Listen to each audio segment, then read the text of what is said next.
Fear and the Grand Dreams.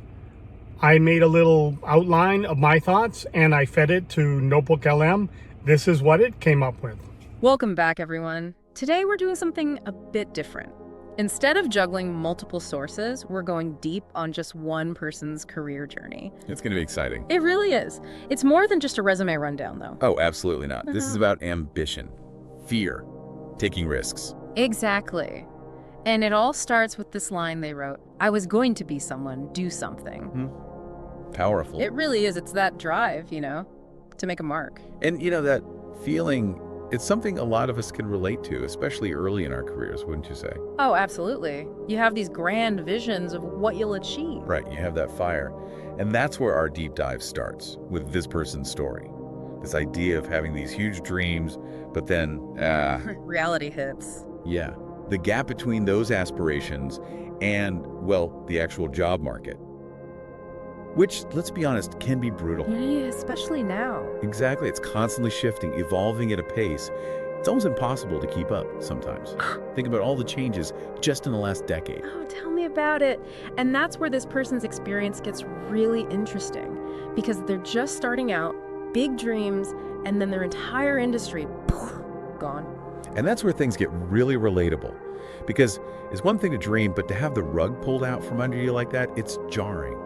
It makes you question everything. Absolutely. And you see that in their writing, that fear, that sense of being lost. They even talk about, sneaking around to do job applications. I totally get it. Like you're doing something wrong.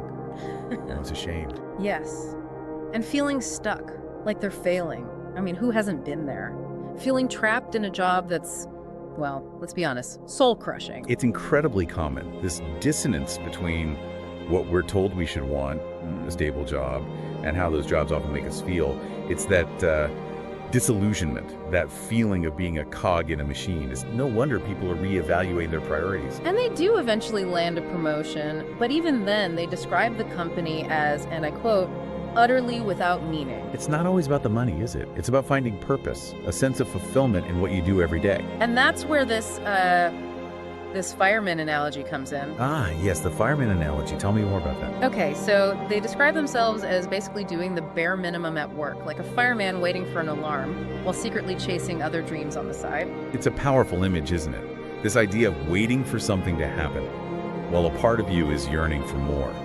It speaks to that growing sense of, well, being stuck.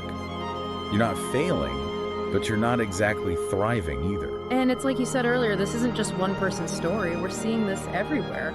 Look at the rise of side hustles, the great resignation. Absolutely, it's a cultural shift. The traditional career ladder feels broken.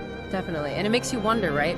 Are you content being the fireman, just waiting for the alarm? Or is there a burning desire for something more?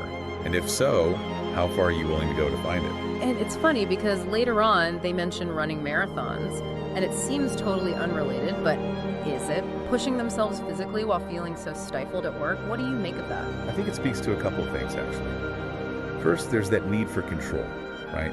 When your career feels stagnant, you find other areas to push yourself, to feel like you're achieving something. But it also highlights a fundamental human need. We crave challenges, something to strive for. And sometimes we find that outside of our work lives. It's like they needed that outlet for their ambition. Exactly. And you see that reflected in what happens next, because they do take a leap, right? The building phase, they call it. They take a huge risk, and for a while, it pays off. But then it all comes crashing down. That's the thing about risk. It's a gamble, not a guarantee. There's a lawsuit, performance issues. It really makes you wonder, did they push too far? Or is that just the price of ambition these days?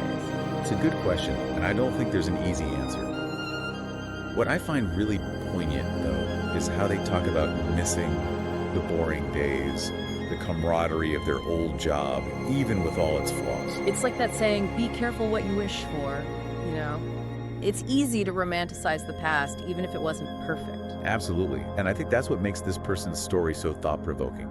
It's not about finding the perfect job, it's about navigating the messy reality of work, the trade-offs, the compromises. The uncertainty of it all. Exactly, and so I think the question for all of us becomes, what compromises have we made?